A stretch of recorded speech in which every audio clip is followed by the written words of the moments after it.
Good morning students, welcome to your own class Hindi व्याकरण विराम चिन्ह। आज का हमारा टॉपिक है व्याकरण, क्योंकि व्याकरण ही भाषा का गहना होता है।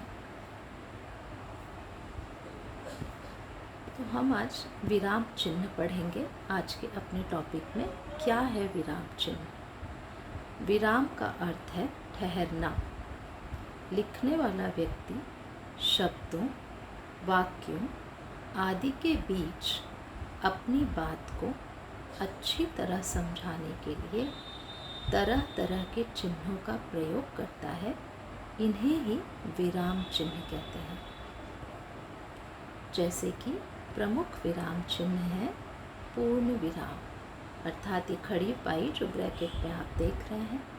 अल्प विराम अर्थात कॉमा, अर्ध विराम एक डॉट और एक कॉमा की तरह जो निशान होता है वो है अर्ध विराम। प्रश्नवाचक चिन्ह, उद्गार वाचक चिन्ह, इसको हम विस्मयादि बोधक चिन्ह भी कहते हैं, और अवतरण चिन्ह। चलिए हम एक एक चिन्हों को थोड़ा सा विस्तार से समझते हैं। तो पहला है पूर्ण विराम। पढ़ते समय जिस स्थान पर वाक्य समाप्त होता है वहाँ पूर्ण विराम का प्रयोग किया जाता है। ब्रैकेट में आप खड़ी पाई देख रहे हैं, ये पूर्ण विराम का निशान है। जैसे कि डाकिया सरकारी नौकर है के बाद वाक्य समाप्त हो गया, इसलिए यहाँ पूर्ण विराम का निशान। उसके बाद हम पिकनिक पर गए, आप यहाँ से चले जाएं, यहाँ पर भी पूर्ण विराम का निशान। 2-1 दिन में मोहन ठीक हो जाएगा।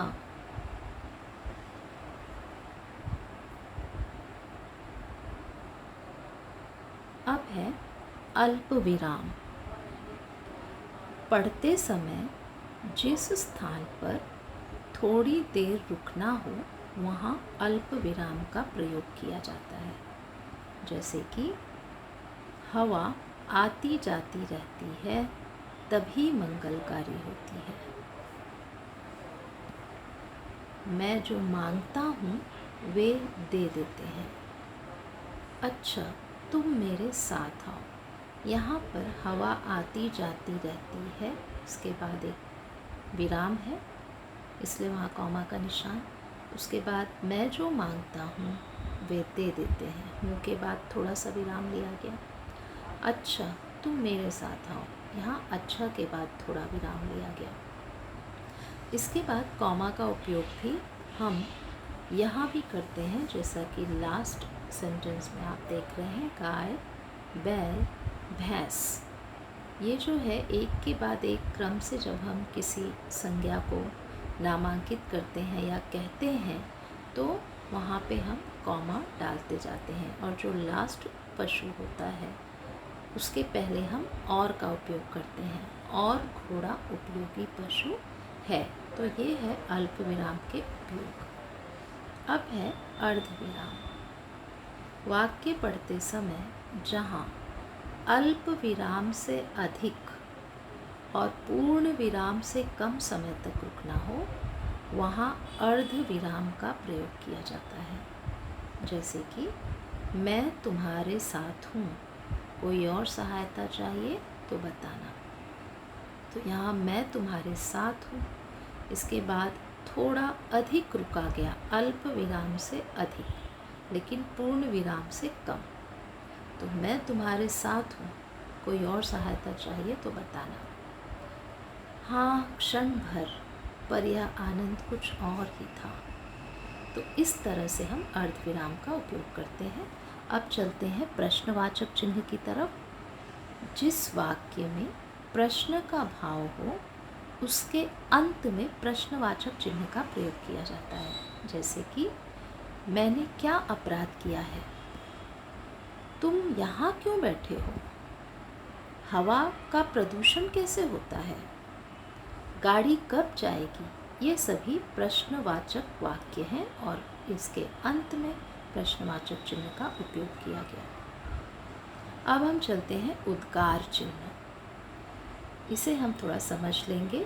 बात करते समय कभी कभी हम हर्ष, शोक, आश्चर्य, घृणा, प्रशंसा आदि भाव प्रकट करते हैं।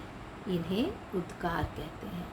इन उद्गारों को सूचित करने वाले शब्दों के या वाक्यों के बाद उद्गार चिन्ह या विस्मयादि बोधक का प्रयोग किया जाता है।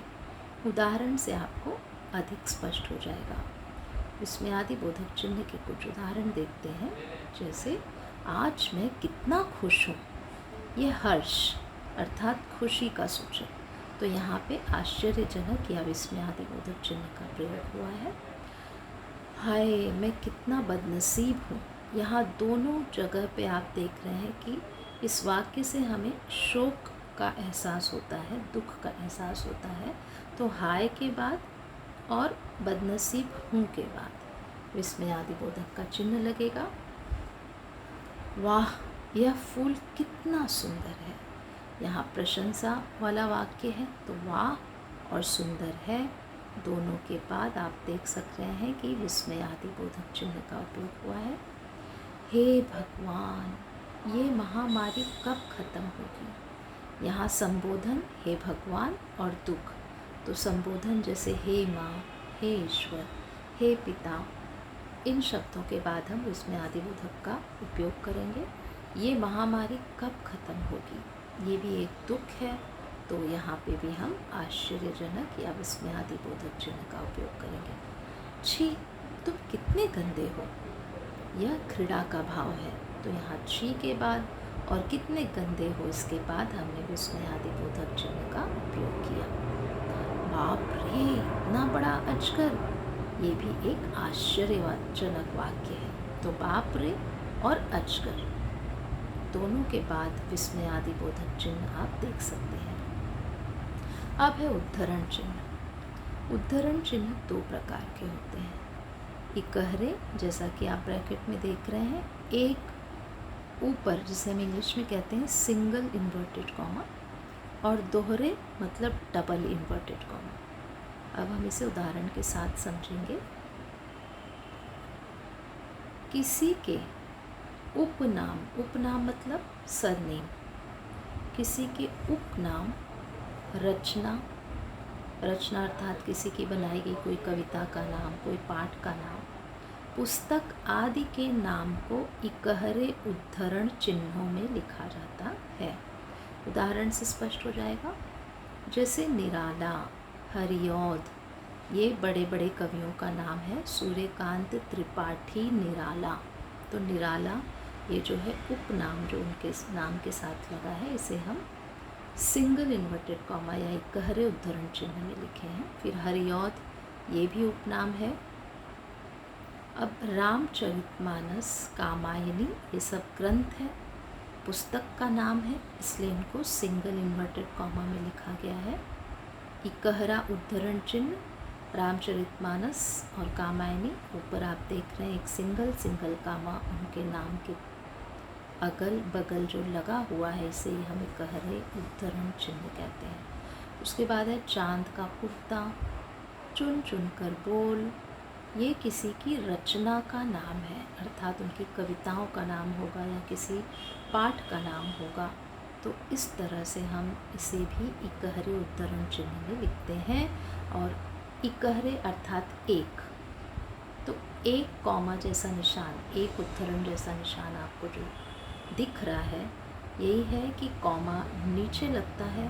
और जो इकहरा उद्धरण चिन्ह है, ये हमारे संज्ञाओं के जो उपनाम हैं, पुस्तक है, रचना है, इनके नाम में इनके शीर्षक पर दिखाई देता है, इनके अगल बगल में। अब हम चलते हैं दोहरे उद्धरण चिन्ह की तरफ। इसका उपयोग किसी के कथन को मूल रूप में प्रस्तुत करने के लिए होता है।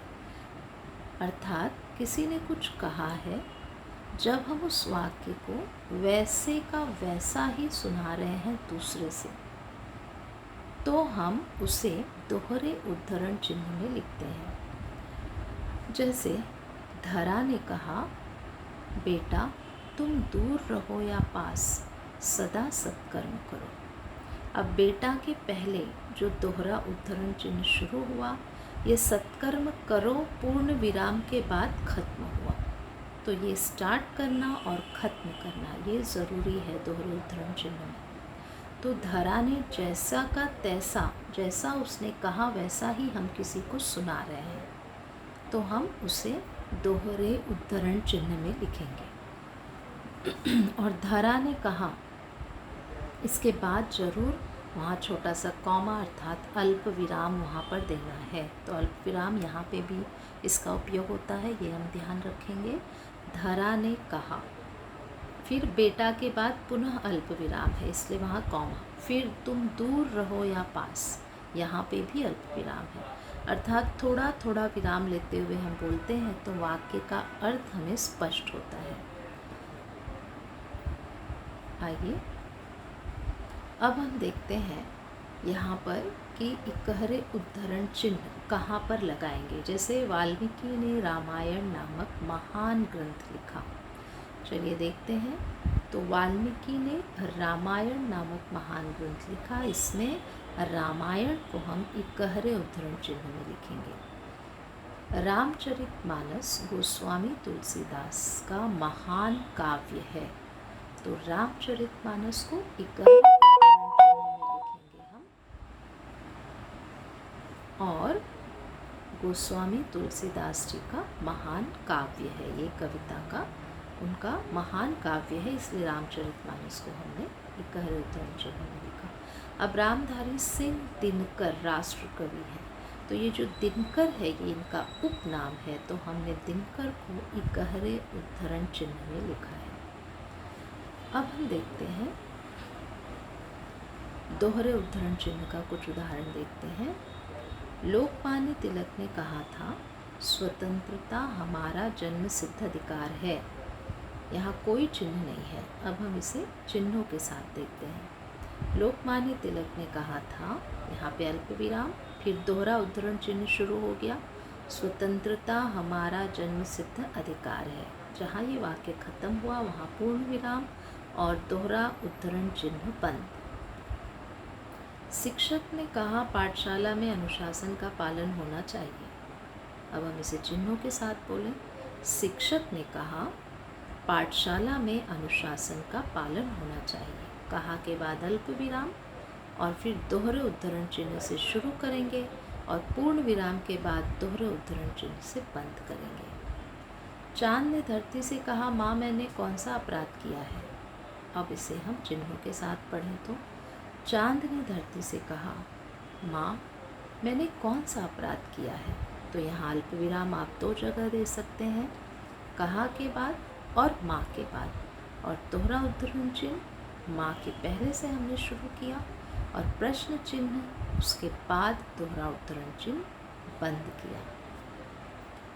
अब इसके अभ्यास के लिए आपको ज़रूरी है कि आपकी किताब में ऐसे जो भी सेंटेंस आए हों उनको एक जगह नोट करके लिखिए और देखिए कि कौन कौन से चिन्ह उपयोग हुए हैं, उनको पहचानिए और उनका नाम लिखिए। तो चलिए हम थोड़ा और अभ्यास करने के लिए आपको कुछ एक्सरसाइज दे देते हैं। नीचे दिए गए वाक्यों में अल्प विराम और पूर्ण विराम लगाइए। जैसे ठीक है, तुम्हें माफ़ी दी जाती है, इसमें कोई भी विराम चिन्ह आप नहीं देख रहे हैं, तो कहाँ कहाँ विराम चिन्ह लगेंगे? अल्प विराम और पूर्ण विराम, दो चिन्ह यहाँ लगाना है। लो ये गुलाब जामुन खाओ, दो दोस्त थे संजय और मनोज। देखो बेटा समय का ध्यान रखना आवश्यक है। अब दूसरे अभ्यास में अल्प विराम और प्रश्न चिन्ह लगाना है। बेटा तू कब आया? माँ तुम कहाँ जा रही हो? गुरुजी मैंने क्या अपराध किया है? अरियो चंपा तू यहाँ कैसे? नीलू तूने यह क्या किया? यहाँ पे आपको अल्प विराम और प्रश्न चिन्ह लगाना है। उसके बाद हम अवतरण चिन्ह लगाएंगे। संजय ने कहा ये लीजिए आपके रुपए, अवतरण अर्थात उद्धरण चिन्ह। एक दिन वह बोली अब तो तुम खुश हो ना? राजू ने कहा हमने एक बौना देखा। उसने कहा हम चुनाव करवाएंगे, चलो नज़दीक चलकर देखें। उमा बोली।